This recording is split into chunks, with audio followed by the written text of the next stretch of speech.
اعوذ باللہ من الشیطان اللعین الرجیم بسم اللہ الرحمن الرحیم الحمد للہ رب العالمین وصلی اللہ علی سیدنا محمد وآلہ الطیبین الطاہرین۔ مبارک رمضان جو البلاغہ میں سے چند ایک عرائض آپ لوگوں کی خدمت میں اب تک ہم پیش کر چکے ہیں۔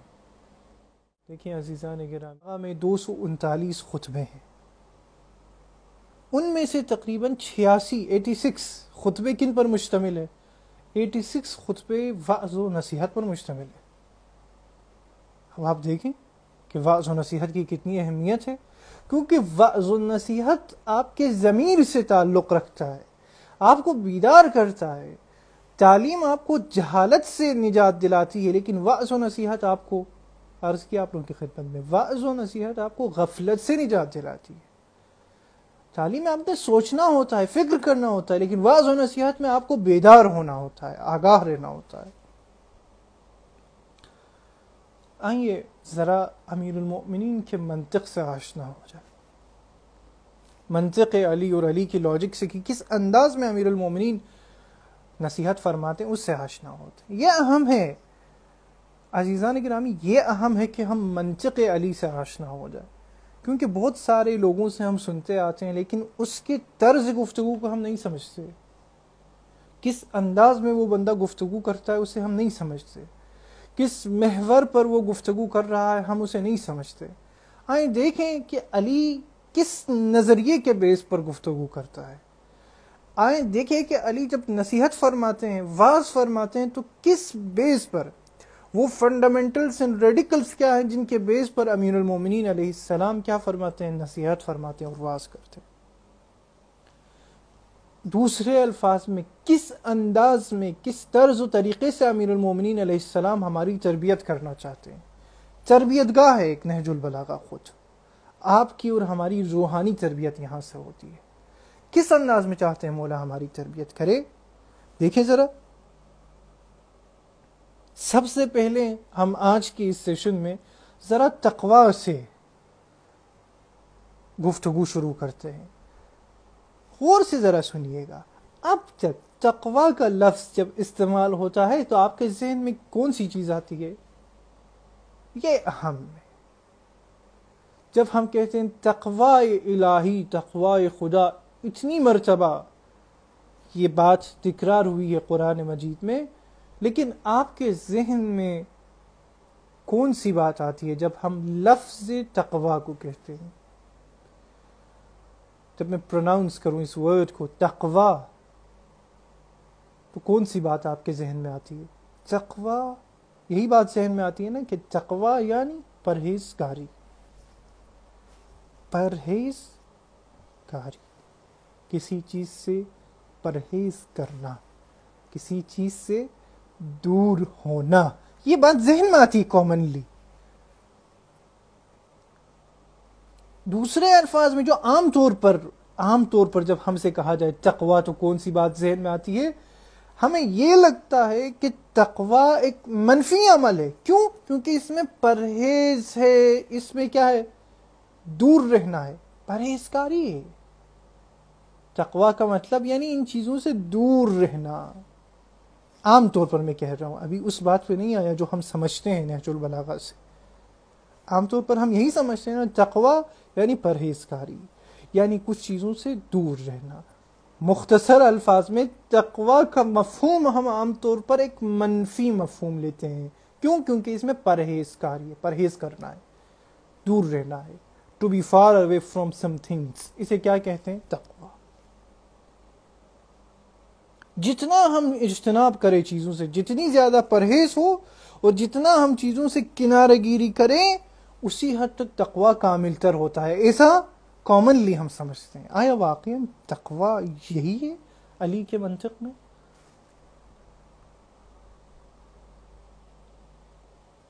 آیا علی کے منطق میں تقوی ایک ایسا عمل ہے، کیا ایسی روش ہے جو نیگیٹو ہے، اور جتنی نیگیٹیونیس اس میں بڑھ جائے اتنی ہی تقوی زیادہ سٹرونگ ہوتی ہے؟ کیا ایسا ہے جس طرح سے ہم عام طور پر سمجھتے ہیں؟ اور دیکھیں اسی سادہ اور ظاہری تقوی کے مفہوم کی وجہ سے بہت سارے لوگ جو ظاہراً تقوی کرتے ہیں، ظاہراً میں کہہ رہا ہوں، ظاہراً جان بوجھ کے کہہ رہا ہوں، یعنی تقوی کا جو دکھاوا کرنے والے لوگ ہیں وہ اپنے تقوی پر کوئی خدشہ نہ آئے، اسی لیے بہت سارے سیاہ و سفید، تر و خشک، گرم و سرد چیزوں سے اجتناب کرتے ہیں، اور لوگوں کو یہ لگتا ہے کہ ان مخصوص چیزوں سے اجتناب کرنا کیا ہے؟ تقوی ہے۔ اب اگر ہم یہ استعمال کریں گے، ان چیزوں سے اجتناب نہیں کریں گے تو وہ تقوی نہیں ہوگی۔ مثلا آج کچھ لوگ ایسا سمجھتے ہیں کہ جدید ڈیوائسز کو استعمال کرنا کیا ہے؟ تقوی ہے۔ واقعاً ان چیزوں کو استعمال نہ کرنا تقوی ہے؟ تقوی ایک نیگیٹیونیس ہے جس میں انسان پرہیز کرتا ہے چیزوں سے۔ ترجمہ یہی کیا جاتا ہے نا، ترجمہ یہی کیا جاتا ہے تقوی کا کہ پرہیزکاری ہو، جس میں پرہیز ہو۔ اب آج کل کے ڈیوائسز کو، کیونکہ جدید ڈیوائسز سے پہلے زمانے میں نہیں تھیں، سو کیا اس کا مطلب یہی ہے کہ ہم ان چیزوں سے اجتناب کریں؟ For example, does it really mean this thing? واقعاً تقوی کا مطلب یہی ہے کہ ہم ان چیزوں سے اجتناب کریں؟ ہم تو پہ یہی سمجھا جاتا ہے جو بندہ چیزوں سے دور ہو۔ اصلا لا الہ الا اللہ کا ترجمہ اس طرح سے کیا جاتا ہے کیونکہ لا الہ الا اللہ میں شروع نفی سے ہے، اور یہ بھی ہے لا الہ الا اللہ شروع کس سے کیا جاتا ہے؟ نفی سے، لا سے، سوائے اس خدا کی کوئی خبر، کیونکہ جب تک دوسروں کا انکار نہ ہو خدا کا اقرار نہیں ہوگا۔ اب یہ لا الہ الا اللہ میں صحیح ہے، لیکن تقوی میں ایسی کوئی چیز نہیں ہے۔ یعنی دوسرے الفاظ میں عام طور پر ہم تقوی کو کیسا سمجھتے ہیں؟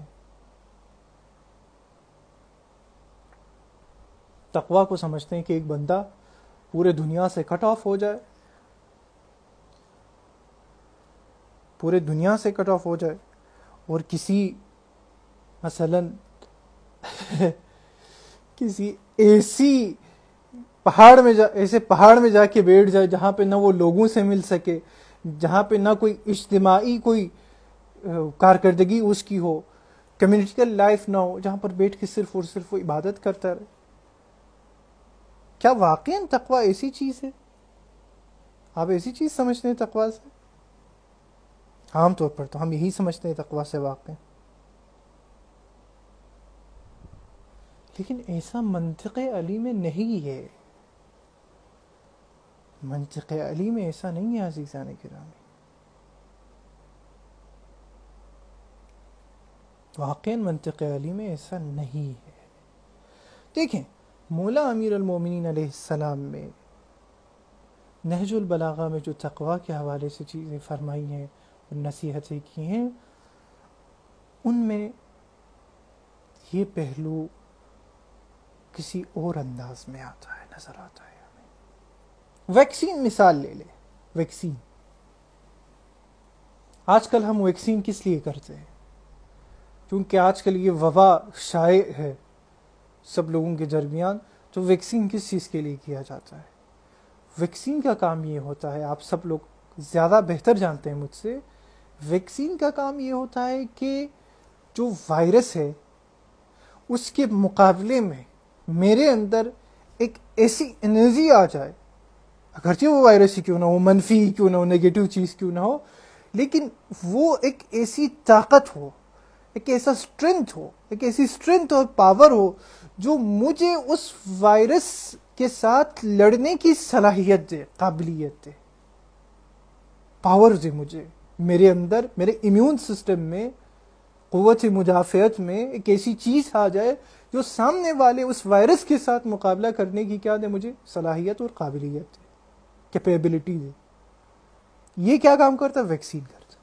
ہم کہہ سکتے ہیں کہ امیر المومنین علیہ السلام کے فرمائشات اور ان کے فرمودات سے ہمیں یہ سمجھ میں آتا ہے کہ تقوی ایک ایسی اسٹرینتھ ہے، ایک ایسا ویکسین ہے جو آپ کو مختلف قسم کے دنیا کے باطنی اور روحانی اور اسپریچول وائرسز کے مقابلے میں ویکسینیٹڈ کر کے رکھتا ہے کہ اگر وہ چیزیں آ جائیں تو آپ آسانی سے انہیں کیا کر سکے؟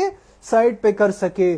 یعنی عام طور پر جو بندہ ویکسینیٹڈ نہیں ہوتا ہے وہ مثلاً وائرس میں مبتلا ہونے کے چانسز اس کے زیادہ ہوتے ہیں، اور جو ویکسینیٹڈ ہو وہ آسانی سے وائرس کے ہاتھ نہیں لگتا، بڑی مشکل سے لگتا ہے۔ تو تقویٰ کرنے والا شخص بھی یہی ہے، جس کے اندر تقویٰ ہو وہ ان برائیوں کے ساتھ اتنی جلدی ان کے ہاتھ نہیں لگتا جتنی جلدی ایک عام بندہ لگ جاتا ہے۔ دس دا مین پوائنٹ۔